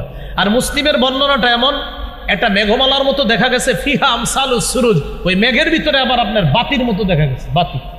বুখারীতে আছে শুধু মেঘ, আর ওইটাতে আছে মেঘমালা, আর এটার মধ্যে বাতির মতো দেখা যাইতেছে। আরে ঘটনা কি, এটা কি? উনি যখন পড়তেছে এটা আরো নিচে আসতেছে। উনি বলেন ফাজআলাত তাদনু ওয়া তাদনু, এই মেঘ শুধু নিচের দিকে আসতেছে, মেঘের মতো খণ্ডটা শুধু নিচে আসতেছে। নিচে আসতে আসতে মুসলিমের বুখারীর বর্ণনা শোনাচ্ছি, মুসলিমের বর্ণনা আসছে আমি পড়া স্টপ করলাম, মুসলিমের বর্ণনা আসছে তখন ওই মেঘটা আবার উপরে উঠে গেছে। আর বুখারীর বর্ণনায় হলো ফালাম্মা আসবাহা, যখন সকাল হলো আতান নবিয়্যা সাল্লাল্লাহু আলাইহি সাল্লাম, ওই ব্যক্তি নবীর কাছে আসছে। আসার পর নবীজিরে বলতেছে হুজুর রাতের বেলা আমি কোরআন তেলাওয়াত করতেছিলাম, আকাশের মেঘ আসছে, আসার পর তখন মেঘ ছায়া দিছে ঘোড়াটাকে, ছায়া দেওয়ার পর ফাজআলা ইয়ানফিরু, ঘোড়া লাফানো শুরু করছে। মুসলিমের বর্ণনায় আসছে রাসূল সাল্লাল্লাহু আলাইহি সাল্লাম তার সাহাবী ছিলেন উসাইদ ইবনে হুযাইর, তাকে বললেন আচ্ছা তো তুমি তেলাওয়াত কি করলা? আমি থামায়া দিছি। এটা মুসলিমের বর্ণনা। কেন? হুজুর আমার সন্তান ইয়াহইয়া ওই ঘরেই ঘুমাইতেছিল, আমি টেনশন করলাম আমি যদি আরো তেলাওয়াত করি আর ঘোড়াও লাফাবে, লাফাইতে লাফাইতে আমার ছেলের উপরে পড়বে, ছেলের কষ্ট হবে, তাই আমি পড়া থামায়া দিছি। তারপর দেখি এটা উপরে চলে গেছে। আহা ইয়াবনা হুযাইর, লাও ইয়াবনা হুযাইর, ও উসাইদ ইবনে হুযাইর, তুমি যদি আরো তেলাওয়াত করতা তাহলে ফজরের আজান যদি হয়ে যাইতো, ফজরের নামাজে যে মুসল্লিরা যাইতো তারাও এই দৃশ্য দেখতে পাইতো। এটা কোন দৃশ্য ছিল জানো? এটা তিলকাস সাকিনা, এটা ছিল আসমান থেকে প্রশান্তি। এই প্রশান্তির মধ্যে যে বাতিগুলা দেখলা এরা ছিল আল্লাহর ফেরেশতা, তোমার তেলাওয়াত শোনার জন্য। আর বুখারীর বর্ণনা হলো তিলকাস সাকিনাতু তানাজ্জালাত বিল কুরআন, এটা প্রশান্তি, এটা সাকিনা, তোমার কোরআন তেলাওয়াতের কারণে এই সাকিনা আসমান থেকে আসছে। কখনো সাকিনা আসে আমরা দেখি না, রাসূলের সাহাবীকে আল্লাহ দেখায় দিচ্ছে। এই জন্য ইয়াকিন করতে হবে যে তেলাওয়াত করলে সাকিনা আসে, তেলাওয়াত করলে সাকিনা আসে, এটা ইয়াকিন করতে হবে। প্রশান্তি আসে, সাকিনা আসে, রহমত, সাকিনা, রহমত, প্রশান্তি, আল্লাহ প্রদত্ত রহমত, প্রশান্তি, এটা সাকিনা। তো কোরআন তেলাওয়াত করা এটা কি ইবাদত? মৌখিক। বলেন কি ইবাদত? মৌখিক ইবাদত কোরআন তেলাওয়াত করা। আরেকটা হলো বলেন দোয়া করা। দোয়া করাও কি ইবাদত? মৌখিক। আল্লাহ মাফ করে দেন, আল্লাহ রিজিক দেন, আল্লাহ বরকত দেন, হায়াতে বরকত দেন, আল্লাহ আমার জামা দরকার, জামার ব্যবস্থা করে দেন, জুতা দরকার, জুতার ব্যবস্থা করে দেন। নবীজি বলছে জুতার ফিতা ছিঁড়া গেল এটা আল্লাহর কাছে চাইবে। তো সব আপনি এইভাবে চাইতেছেন দোয়া করা। সূরা আরাফের 55 নম্বর আয়াতে আল্লাহ বলেন উদউ রাব্বাকুম তাদাররুআ ওয়া খুফিয়া, তোমরা তোমাদের রবকে ডাকো তাদাররুআ, বিনীতভাবে, ওয়া খুফিয়া, এবং চুপিসারে। আপনারা মাঝে মাঝে একটু চুপিসারে দোয়া করেন। এক তো সবার সাথে করেন, মাঝে মাঝে একটু চুপি চুপিও দোয়া করবেন। জাকারিয়া নবী চুপিসারে দোয়া করতেন আল্লাহর কাছে। এই দোয়ার প্রশংসা করে আল্লাহ কোরআনে আয়াত নাজিল করে এই উম্মতকে ওই দোয়ার কথা জানায় দিচ্ছে। সূরা মারিয়ামের 3 নম্বর আয়াতে আল্লাহ বলেন ইয নাদা রাব্বাহু নিদাআন খাফিয়া, জাকারিয়া নবী যখন তার রবকে গোপনে ডাকলেন, মুফাসসিরিনে কেরাম বলেন আখফাহু লিআন্নাহু আহাব্বু ইলাল্লাহ, জাকারিয়া নবী তার রবকে হালকা আওয়াজে গোপনে ডাকার কারণ হলো গোপনে রবকে ডাকলে রব সবচেয়ে বেশি খুশি হয়। এজন্য মুসলিম শরীফের হাদিসে আসছে ইরবাউ আলা আনফুসিকুম, নিজেদের প্রতি সদয় হও, ফাইন্নাকুম লাইসা তাদউনা আসাম্মা ওয়ালা গায়িবা, তোমরা এমন রবকে ডাকছো না যে রব বধির আর যে রব অনুপস্থিত, এমন রবকে তো তোমরা ডাকছো না, বরং ইন্নাকুম তাদউনা সামিআন করিবা, এমন রবকে ডাকো যেই রব শোনে, যেই রব অতি নিকটে। কয় কত নিকটে? সাহাবীরা নবীরে বললেন আকারিবুন রব্বুনা ফানুনাজিহি আম বাঈদুন ফানুনাদিহি, হুজুর আমাদের রব কি কাছে যে তাকে আস্তে ডাকবো, নাকি আমাদের রব দূরে যে তাকে জোরে ডাকবো? তখন আল্লাহ সূরা বাকারার 186 নম্বর আয়াত নাজিল করে জানায়া দিলেন ওয়াইদা সালাকা ইবাদি আন্নী ফাইন্নী করিব, আমার বান্দারা যখন আমার ব্যাপারে জিজ্ঞাসা করে আমি তাদের কোথায়, আপনি বলবেন ফাইন্নী করিব, আমি নিকটেই, তাদের অতি নিকটে আছি। তাহলে আল্লাহ আমাদের অতি নিকটে। এই জন্য আল্লাহর কাছে মাঝে মাঝে একটু চুপিসারেও দোয়া করবো। বলেন ইনশাআল্লাহ। চুপিসারে একটু দোয়া করবো তো ইনশাআল্লাহ। মাঝে মাঝে একটু চুপে চুপে নিম্ন আওয়াজে হালকা আওয়াজে দোয়া করবেন, আল্লাহ তৌফিক দান করেন। এগুলো মুখের ইবাদত। নাম্বার কত? মুখের ইবাদত গেল। আচ্ছা, মুখের আরেকটা ইবাদত বলেন জিকির করা। জিকির করা কি? মুখের ইবাদত। তাহলে কোরআন তেলাওয়াত করা, দোয়া করা, জিকির করা মুখের ইবাদত। সূরা আরাফের 205 নম্বর আয়াতে আল্লাহ বলেন ওয়াজকুর রাব্বাকা ফি নাফসিক, তুমি তোমার রবকে স্মরণ করো মনে মনে, তাদাররুআ বিনীত হয়ে, ওয়া খীফা ভয়ে ভীতি নিয়ে, ওয়া দুনাল জাহরি মিনাল কওল অনুচ্চ সুরে, বিল গুদুব্বি ওয়াল আসল সকাল সন্ধ্যায় তুমি তোমার রবকে স্মরণ করো মনে মনে, বিনীতভাবে, ভয়ে ভীতি নিয়ে, অনুচ্চ সুরে তুমি তোমার রবকে স্মরণ করো সকাল সন্ধ্যায়। তুমি গাফেলদের অন্তর্ভুক্ত হও না। সহিহ বুখারীর 660 নম্বর হাদিসটা মনে রাখবো। আর আজকে রাত্রে 3টা বা 2টায় যদি ঘুম ভেঙে যায় তখন হালকা কিছু সময়, আজকে থেকে যতবার ঘুম ভাঙবে কিছু সময় হইল, একবার হইল আল্লাহরে স্মরণ করুন। রাজি আছেন ইনশাআল্লাহ? আল্লাহ তৌফিক দান করেন। এটা কিভাবে? ঘুম ভেঙে গেছে, আপনার ইস্তেঞ্জার ব্যাগ হয়েছে, আপনার বিবি ঘুমায়, সন্তান সবাই ঘুমায়, ইস্তেঞ্জা করতে গেলেন, বাইর হয়ে দেখলেন সব ঘুমায়, আপনি যে বুদ্ধি করে বলবেন ওই সময় সবাই ঘুমায়, একটু আল্লাহরে চুপি চুপি স্মরণ করি। তখন আল্লাহরে বললেন সুবহানাল্লাহ, আলহামদুলিল্লাহ, লা ইলাহা ইল্লাল্লাহ, আল্লাহু আকবার। অথবা আপনি বললেন আউযু বিল্লাহি মিনাশ শাইতানির রাজীম, বিসমিল্লাহির রহমানির রহিম, কুল হুয়াল্লাহু আহাদ, আল্লাহুস সামাদ, লাম ইয়ালিদ ওয়া লাম ইউলাদ ওয়া লাম ইয়াকুল লাহু কুফুয়ান আহাদ। এই চুপি চুপি আস্তে আস্তে পড়বেন, কারো ঘুম যেন ডিস্টার্ব না হয়।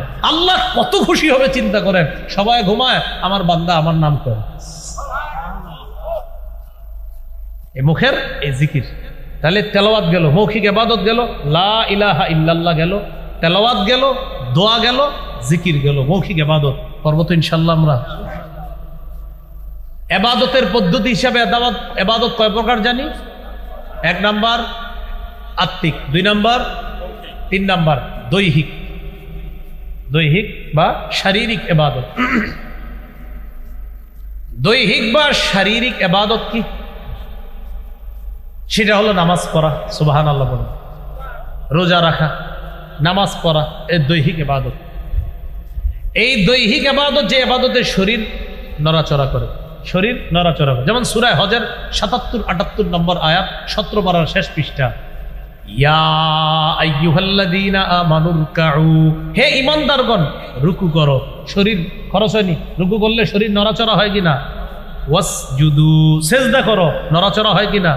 ওয়া'বুদু রাব্বাকুম, রবের ইবাদত করো। ওয়াফআলুল খায়র, কল্যাণ কাজ বেশি বেশি করো, ভালো কাজ। লাআল্লাকুম তুফলিহুন, যাতে তোমরা সফল কাম হও। তিরমিজির একটা হাদিস শুনেন, 2466 নম্বর হাদিস, 2466, এই হাদিসটা হাদিসে কুদসি। আন আবি হুরায়রা রাদিয়াল্লাহু তাআলা আনহু قال قال رسول الله صلى الله عليه وسلم إن الله تعالى يقول يا ابن آدم, আল্লাহ রব্বুল আলামিন বলেন, হে আদম সন্তান, হে আদম সন্তান, তাফাররাগ লিইবাদাতি, তুমি আমার ইবাদতের জন্য একটু চেষ্টা মুজাহাদা করো, যথাসাধ্য চেষ্টা করো আমার ইবাদতের জন্য। তাহলে কি উপকার? আমলা সদরকা গিনা, আমি তোমার অন্তর ঐশ্বর্যে পরিপূর্ণ করে দিব। তুমি আমার ইবাদত যথাসাধ্যভাবে চেষ্টা করো, আমার ইবাদত করো। আমলা সদরকা গিনা, তোমার এই অন্তর, তোমার এই বুক, তোমার এই বুকটা আমি আল্লাহ ধনাঢ্যতায় পরিপূর্ণ করি। তাহলে কি বললো আল্লাহ? তুমি আমার জন্য ইবাদত করো, যথাসাধ্য চেষ্টা করে তোমার অন্তরটা আমি আল্লাহ ঐশ্বর্যে, টাকা পয়সা, ধন সম্পদ দিয়ে পরিপূর্ণ করে দিই। আর কি করব? ওয়া আসুদ্দা ফাকারাকা, তোমার দারিদ্রতা আমি আল্লাহ দূর করে দিব। ওয়া ইল্লা তাফআল, তুমি যদি ইবাদত না করো, আমার ইবাদত না করে যদি শুধু খালি টাকার পিছে দৌড়াও, এজন্য তো ইবাদত করো না। আল্লাহ বলেন, মালাতু ইয়াদাইকা শুগলা, তোমার 2 হাত আমি আল্লাহ ব্যস্ত করে দিব। এত ব্যস্ত করব, খালি যেই কেউ হুজুর আইসা বলবে নামাজ পড়ছেনি, হুজুর সুযোগই পাই না, আল্লাহ কয় তোরে আমি ব্যস্ত করছি। আর কি করব? আলাম আসুদ্দা ফাকরাকা, তোর দারিদ্রতা আমি কোনোদিনও দূর করব না। আপনি মনে করেন সব কোটিপতি অনেক বেশি, খুঁজা দেখেন 9 কোটি ঋণ আছে। আমগো কুমিল্লার আনিসুর রহমান আশরাফ হিসাব আপনি সুন্দর মতো করতে পারবে, ওইগুলো ফরমালিন হাসি। কি হাসি? মানে হাসে যে এত টাকার মালিক, তো আবার বলে ঋণও আছে। এত টাকা ঋণ নিয়ে এই হাসি কেমনে দেয়? সুদের টাকা, যেই ব্যক্তির কাছে সুদে ব্যাংক টাকা পায়, আনিসুর রহমান আশরাফ হিসাবে একটা বয়ান আছে দেখবেন, সেখানে কয় হে হাসে কেমনে, এই টাকা, সুদের টাকার বোঝা মাথায় নিয়ে এই লোক হাসে কেমনে? এইগুলো আসল হাসি না, এগুলো ফরমালিন হাসি। কি হাসি? ওই যে ও তো আল্লাহর জন্য সময় দেয় না, তাই আল্লাহ ওরে এমন ভাবে ব্যস্ত করে রাখছে যে তুই খালি বিপদে পড়বি চারদিকে। তাহলে হাদিসটি আবার সুন্দরভাবে শোনাই, আপনারা আজকে বাসায় গিয়ে আরো অনেকে শোনাবেন, বন্ধুদেরকে কালকে শোনাবেন। আমি আবার বলছি, তিরমিজির 2466 নম্বর হাদিস, আল্লাহ বলতেছেন, ইবনা আদম, হো আদম সন্তান, তাফাররাগ লিইবাদাতি, আমার ইবাদতের জন্য একটু ফারেক হও, একটু অবসর হও, যথাসাধ্য চেষ্টা করো যে আমার ইবাদত করার জন্য। কতক্ষণ আল্লাহকে আল্লাহর ইবাদত করতে বলেন? আল্লাহ কয় যদি এটা করো, আমলা সদরাকা গিনা, আমি তোমার বুকটা ঐশ্বর্যে পরিপূর্ণ করে দিব। ওয়া আসুদ্দা ফাকরাক, আমি তোমার দারিদ্রতা দূর করব। আর যদি ওয়া ইল্লা তাফাল, যদি না করো, মানে তুমি খালি সব পারো, আমার ইবাদতের সুযোগ না পাও। অনেক মানুষ বলবে দেখবেন, হুজুর সময় পাই না, আর কোয়েন না, সময়ই পাই না। আল্লাহ বলেন, ওয়া ইল্লা তাফাল, যদি তুমি আমার ইবাদত না করো, তাহলে মালাতু ইয়াদাইকা শুগলা, তোমার 2 হাত আমি ব্যস্ত করে দিব। এত ব্যস্ত করে দিব, তুমি ব্যস্ত আর ব্যস্ত থাকবা, খালি ব্যস্ত চারদিকে। বললাম আসুদ্দা ফাকরাক, তোমার যে দারিদ্রতা এটা দূর করব না। দেখতে মনে হবে তুমি অনেক টাকার মালিক, কিন্তু তুমি টাকার পেরেশানিতে রাত্রে ঘুমাইতে পারবে না, পেরেশান হয়রান। তাহলে ইবাদত করবো তো ইনশাআল্লাহ। বলেন তো 3 নাম্বার কি ছিল? দৈহিক, দৈহিক ইবাদত। 4 নাম্বার কি? আর্থিক, টাকা পয়সা দান সৎকা করা, আর্থিক ইবাদত। যাকাত দেওয়া, আর্থিক ইবাদত। যাকাত দেওয়া, আর্থিক ইবাদত। যারা অতীতের যাকাতগুলা দেন নাই, দিয়ে দিয়েন। রাসূলুল্লাহ সাল্লাল্লাহু আলাইহি সাল্লাম বলেন, মান আতাহুল্লাহু মালা, আল্লাহ যাকে সম্পদ দিয়েছে, ফালাম ইউআদ্দি যাকাতা, সে যদি যাকাত না দেয়, মুসসিলা লাহু ইয়াউমাল কিয়ামাতি শুজাআন আকরা, কিয়ামতের ময়দানে এই যাকাতযোগ্য সম্পদ বিষধর সাপে রূপান্তরিত হবে। হওয়ার পর তাকে এইভাবে ফনা ধরে বলবে, আনা কানজুকা আনা মালুকা, আমি তোমার সঞ্চিত সম্পদ, আমি তোমার সেই মাল যেই মালের যাকাত দাও নাই। 1 লাখ টাকা যাকাত আসছে, 30,000 টাকার শাড়ি আর লুঙ্গি কিনা ফেসবুকে উঠায়া, পরের দিন ফেসবুকে ছেড়ে দিছে ছবি উঠায়া, আলহামদুলিল্লাহ আজকে যাকাত আদায় করলাম, আর ফেসবুকে ছেড়ে দিছে, মানুষের জন্য কিছু করতে পেরে আমার খুব ভালো লেগেছে, এটা ফেসবুকে লেখে। কয় হাজার টাকার কিনছে? 30,000 টাকার। যাকাত ছিল কয় লাখ? বাকি কত আছে? সাপ বাকি আছে, কি বলেন? সাপ আনা কোন সাপ? কয় হাজার বাকি আছে? 70, বলেন 70। এই 70-এর পরে কোন সাপ? তাহলে হ্যাঁ, ছবি তুলে দিছে, আলহামদুলিল্লাহ গরিবদের জন্য কিছু করতে পেরে আমার ভালো লাগলো, আজকে আমি যাকাতটা দিয়ে দিলাম। যাকাত আসছিল কয় লাখ, দিছে কয় হাজারের, বাকি রয়েছে কয় হাজার? 70,000। এই 70,000 কি? এটা কইবেন যে সাপ, সাপ সাপ বিষধর সাপ, এটা খাবে। আল্লাহ আমাদেরকে হেফাজত করেন। আর্থিক ইবাদতটা আদায় করবেন। শেষ ইবাদত হলো আপনার আর্থিক এবং শারীরিক ইবাদত। আলেম ছাড়া অন্য কেউ বলেন তো কি হতে পারে? এটা হজ। কি হতে পারে? হজ। হজে গেলে টাকাও লাগে, শরীরও লাগে। এটা হলো আর্থিক এবং শারীরিক ইবাদত। রাসূলুল্লাহ সাল্লাল্লাহু আলাইহি সাল্লাম বলেন, মান হাজ্জা লিল্লাহ, যে আল্লাহর জন্য হজ করবে, আর হজের মধ্যে গিয়ে আপনার কোনো অশ্লীল কথাবার্তা ইত্যাদি বলবে না, রাজাআ কায়াউমিন ওয়ালাদাতহু উম্মুহু, এমন ভাবে সে তার দেশে ফিরে আসবে যেন তার মা আজকে তাকে জন্ম দিচ্ছে। এবার একটু মন দিয়ে শুনেন, কোন আয়াত বলছিলাম? ওমা খালাকতুল জিন্না ওয়াল ইনসা ইল্লা লিয়াবুদুন। আসেন তো আবার পূর্বের কথায়, আসমানকে ছাদ বানাইছে কে? জমিনকে বিছানা বানাইছে কে? আসমান জমিন এই যে জোড়ায় জোড়ায়, এটা কে করেছে? ঠিক এইভাবে প্রত্যেকটা জিনিসের জোড়ায় জোড়ায় সৃষ্টি করেন কে? তাহলে সব ক্ষমতা যেহেতু আল্লাহর, সব আল্লাহ করে, ইবাদত হবে কার? ইবাদত পদ্ধতিগতভাবে কয় প্রকার? 1 নাম্বার আত্মিক, 2 নাম্বার মৌখিক, 3 নাম্বার শারীরিক, 4 নাম্বার আর্থিক, 5 নাম্বার আর্থিক এবং শারীরিক ইবাদত। আল্লাহ আমাদের সকলকে যে কথাগুলা শুনলাম বললাম, অন্তত কিছু কিছু যদি মুখস্থ থাকে আরেকজনে বলবেন, বন্ধুরে বলবেন, আল্লাহ তৌফিক দান করেন। সুবহানাল্লাহি ওয়া বিহামদিহি, সুবহানাকাল্লাহুম্মা ওয়া বিহামদিকা, আশহাদু আল্লা ইলাহা ইল্লা আনতা, আস্তাগফিরুকা। ও একটা ঘোষণা, মিম্বরের আমানত যারা সংগ্রহ করেন নাই, অনলাইন থেকে করতে পারেন নাই, তারাই গাড়ি থেকে সংগ্রহ করতে পারবেন। মিম্বরের আমানত যারা নেবেন, আপনাদের কাছে আমার একটা রিকোয়েস্ট আছে, যারা এই কিতাবটা নেন, মানে এটা আমার পার্সোনাল একটা আবদার, মুখস্থ করার নিয়তে নেবেন। বলেন কি করা? এটা যারা সাধারণ আছেন তাদের জন্য, আলেমদের জন্য। প্রথম খণ্ডটা জামাই বউ দুজন মুখস্থ করবেন, শুধু আপনি একা না। প্রথম খণ্ডটা সন্তানের 64টা অধিকার, একদম নারী পুরুষ জামাই বউ দুজন মুখস্থ করবেন, প্রথম খণ্ড। দ্বিতীয় খণ্ডটা হলো শিরিক বেদাত কুফর তাওহীদ। তৃতীয় খণ্ড হালাল হারাম। চতুর্থ খণ্ড হলো স্বামীর 24টা অধিকার, স্ত্রীর 19টা অধিকার। বাসায় নিয়ে পইরা দেখবেন আপনি 19টা আদায় করছেন কিনা, আর বিবিরে পড়ায়া দেখবেন যে 24টা হে আদায় করছেন।